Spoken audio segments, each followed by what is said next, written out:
Hello ladies.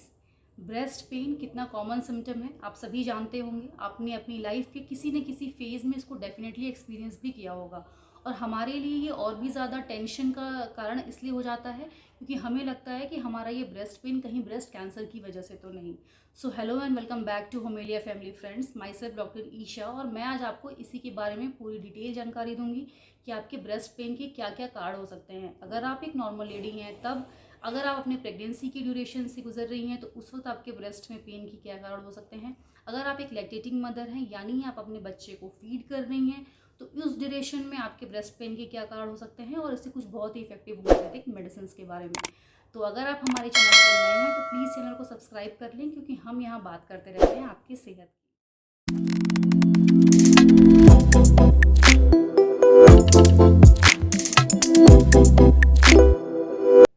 Normal ladies में, pregnant ladies में और लैक्टेटिंग मदर्स में जो ब्रेस्ट पेन का कारण होता है दोस्तों, वो बिल्कुल अलग अलग हो सकता है। और ये सारा कारण आपको ज़रूर पता होना चाहिए ताकि आप खुद भी अवेयर रहें और अपने आसपास की जो लड़कियां हैं, आपकी बहनें, आपकी बेटियां, उनको भी आप ज़रूर एक सही जानकारी दे सकें। तो सबसे पहले हम ये जान लेते हैं कि जो नॉर्मल लेडीज़ हैं उनमें ब्रेस्ट पेन के क्या क्या कारण होते हैं। सबसे पहला और मोस्ट कॉमन कारण होता है हार्मोनल चेंजेस। ये हार्मोनल चेंजेस आपको आपके प्यूबर्टी की ड्यूरेशन में देखने को मिल सकता है, मेनोपॉजल एज में देखने को मिल सकता है। आप कोई मेडिसिन ले रहे हैं ऐसे जैसे एंटी डिप्रेसेंट हो गया या फिर कोई कॉन्ट्रासेप्टिव पिल्स ले रहे हैं, इसकी वजह से अगर आपके अंदर हार्मोनल चेंजेस हो रहे हैं तो उसकी वजह से भी आप अपने ब्रेस्ट में पेन फील कर सकते हैं। इसके साथ साथ आप अभी प्रेग्नेंट हो गए हो तो प्रेगनेंसी के ड्यूरेशन में भी कुछ हार्मोनल चेंजेस होते हैं जिसकी वजह से आपको ये पेन सेंसेशन हो सकता है। इसके साथ साथ किसी भी तरीके की इंजरी हो गई हो आपके ब्रेस्ट में, लाइक आपके खुद के हाथ से या फिर किसी बच्चे ने लात मार दी और आपके ब्रेस्ट में इंजरी हो गई है, उसकी वजह से भी आपके ब्रेस्ट में पेन सेंसेशन हो सकता है। इसके साथ साथ किसी भी तरीके का मस्कुलोस्केलेटल इंजरी, यानी आपने कोई हैवी वर्कआउट कर लिया है, हैवी वेट लिफ्टिंग कर ली है जिसकी वजह से पेक्टोरलिस मेजर वाला जो मसल है वो आपका इंजर हो गया है और उसकी वजह से आपके ब्रेस्ट में पेन हो रहा है, राइट। इसके अलावा अगर आपको कार्डियक रीज़न की वजह से पेन हो सकता है, यानी अगर आपका पेन आपका ब्रेस्ट लेफ्ट साइड से स्टार्ट होकर के, लेफ्ट ब्रेस्ट से स्टार्ट होकर के वो आपके हाथ तक रेडिएट कर रहा है टोटल, तो ये कार्डियक रीजंस की वजह से हो सकता है दोस्तों। आपको इसके लिए डेफिनेटली तुरंत अपने डॉक्टर से कंसल्ट करना चाहिए। प्यूबर्टी के अंदर क्या होता है दोस्तों कि लड़कियों के अंदर थिलाकी यानी उनके ब्रेस्ट का डेवलपमेंट जस्ट स्टार्ट होता है और उनका पीरियड्स बस आने वाला होता है, यानी मिनारकी आने वाली होती है। एट दैट टाइम उनके ब्रेस्ट में एक टेंडरनेस होता है, एक हल्की सी भी टच होने से उनको पेन सेंसेशन होने लगता है, उनकी टच की सेंसिटिविटी काफ़ी ज़्यादा बढ़ जाती है और वो लड़कियां अपने ब्रेस्ट में छोटे छोटे सिस्ट या लम्ब्स भी फील कर सकती हैं जिसको कि फाइब्रोसिस्टिक डिजीज़ कहा जाता है, जिसका काफ़ी अच्छा होम्योपैथिक ट्रीटमेंट अवेलेबल है।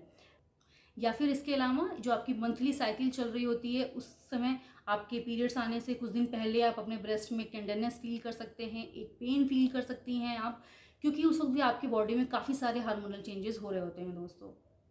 ना इसके अलावा अगर आप प्रेग्नेंट हैं तो इस ड्यूरेशन में क्या होता है दोस्तों कि आपकी बॉडी में काफ़ी सारा फ्लूइड रिटेंशन होने लग जाता है, आपके प्रोजेस्ट्रॉन का लेवल बढ़ने लग जाता है, आपका प्रोलैक्टिन हार्मोन का सिक्रीशन बढ़ जाता है ताकि आप डिलीवरी के बाद आप बच्चे को फीड कर सकें, मिल्क का प्रोडक्शन अच्छे से हो सके। तो इन सारे हार्मोनल चेंजेस की वजह से भी आपको ब्रेस्ट में टिंगलिंग सेंसेशन हो सकता है, उसकी सेंसिटिविटी काफ़ी ज़्यादा बढ़ सकती है, यानी थोड़ा सा भी टच या किसी भी तरीके का, इवन आप अपना कपड़े चेंज कर रहे हैं उस ड्यूरेशन में भी एक हल्के से टच से आपको काफ़ी ज़्यादा पेन फील हो सकता है। तो ये सब कंडीशंस जो हैं वो बिल्कुल नॉर्मल है, इसके लिए आपको बिल्कुल भी किसी भी तरीके की मेडिसिन की ज़रूरत नहीं है, राइट। अब अगर आप एक लैक्टेटिंग मदर हैं यानी आप अपने बच्चे को अभी फीड कर रही हैं और उस ड्यूरेशन में अगर आपको अपने ब्रेस्ट में किसी भी तरीके का पेन सेंसेशन हो रहा है तो इसके क्या क्या कारण हो सकते हैं। सबसे पहला वो होता है मेस्टाइटिस। मेस्टाइटिस मतलब आपके ब्रेस्ट के टिश्यू में किसी भी तरीके का इन्फेक्शन, और इसलिए आपको ये बहुत ज़रूरी है जानना कि आप क्या क्या चेंजेस अपनी लाइफस्टाइल में कर सकते हैं जिसकी वजह से आप इसके रिस्क से बच सकें, राइट। तो सबसे पहली गलती जो मैंने अपने क्लिनिकल एक्सपीरियंसेस में देखा है कि सारी जो लेडीज़ हैं वो कर रही होती हैं, वो होता है इनकरेक्ट पोजीशन ऑफ फीडिंग। यानी कि वो बच्चे को जब दूध पिला रही होती हैं तो उसका पोस्चर सही नहीं है या उन मदर का खुद का पोस्चर सही नहीं है। इस वजह से काफ़ी सारे केसेस में बच्चा उनके ब्रेस्ट के या उनके निप्पल के आसपास में एक कट लगा देता है जिसकी वजह से आगे चल के वो एक ब्रेस्ट में इन्फेक्शन और फिर आगे चल के एक बहुत सीवियर एब्सेसिस का भी केस बन जाता है दोस्तों।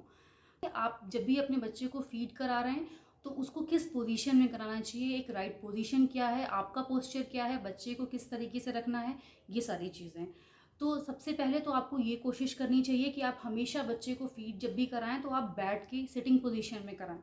अगर आपको कोई ऐसी परेशानी है, आप बैठ के नहीं फीड करा सकते और आपको लेट के ही कराना है, यही आपके पास केवल एक ऑप्शन है, तो इन दैट केस आपका क्या पोस्चर होना चाहिए, पहले हम वो जान लेते हैं। सबसे पहले तो आपका जो हाथ है वो इस तरीके से फोल्ड होना चाहिए दोस्तों, और जो बच्चे का जो सर है वो हमेशा आपके इस एल्बो के पास होना चाहिए। यहाँ पे बच्चे का सर होना चाहिए, और ये जो आपका पाम है वहाँ पे बच्चे का हिप यानी जो बम पोर्शन है वो होना चाहिए। आपने इस यहाँ पे सर रखा बच्चे का, और यहाँ पे बच्चे का बम, और फिर उसके बाद आप जिस भी साइड, जैसे आप लेटे हुए हो आपने राइट साइड में, और राइट साइड से बच्चे को फीड कराना चाह रहे हैं, तो इस पोजीशन में आप पहले अपने बच्चे को रखिए, और फिर दूसरा जो आपका हाथ है जो फ्री हैंड है आपका, उससे आप अपना राइट ब्रेस्ट को हल्का सा अपलिफ्ट करेंगे, और वो उसका जो निप्पल और एरियोला वाला जो रीजन है वो कंप्लीट एरिया बच्चे के मुंह में जाना चाहिए।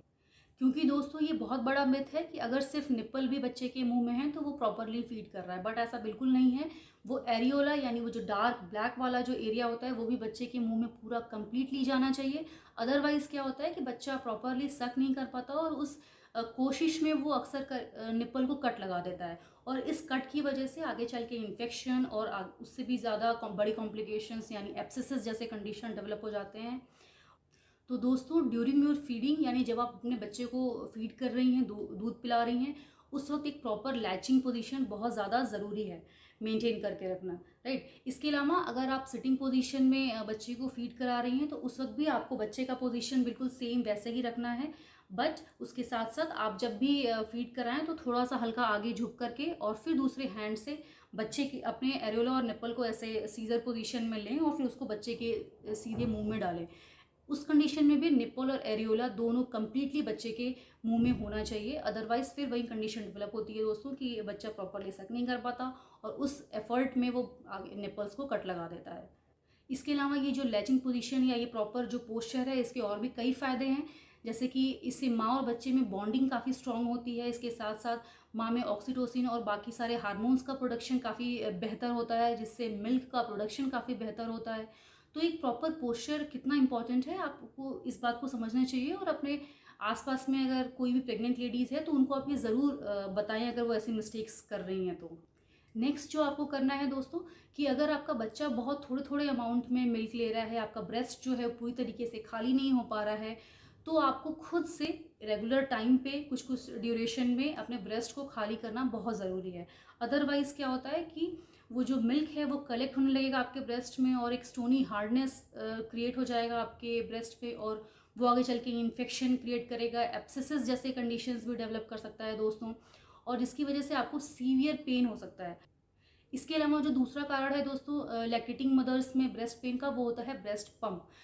कुछ लोग आजकल बहुत ज़्यादा प्रमोट कर रहे हैं ब्रेस्ट पम्प को, कि आप अपने मिल्क को एम्प्टी करने के लिए ब्रेस्ट या ब्रेस्ट पम्प का यूज़ करें, बट ये मैंने अपने क्लिनिकल एक्सपीरियंसेस में ये देखा है कि ये बिल्कुल भी सेफ़ नहीं है, क्योंकि आपको बीइंग अ लेमैन आपको ये नहीं पता होता है कि आपको कितना प्रेशर एक्सर्ट करना है अपने पंप में, जिसकी वजह से आपकी जो ब्रेस्ट टिश्यूज़ हैं, जो स्किन है, जो ग्लैंड्स है, वो काफ़ी बुरी तरीके से डैमेज हो जाता है, और ये काफ़ी ज़्यादा पेनफुल कंडीशन भी क्रिएट कर सकता है। तो प्लीज़ अगर आप ब्रेस्ट पम्प का यूज़ कर रही हैं तो आप उसको स्टॉप कर दें, और खुद से अपने हाथ से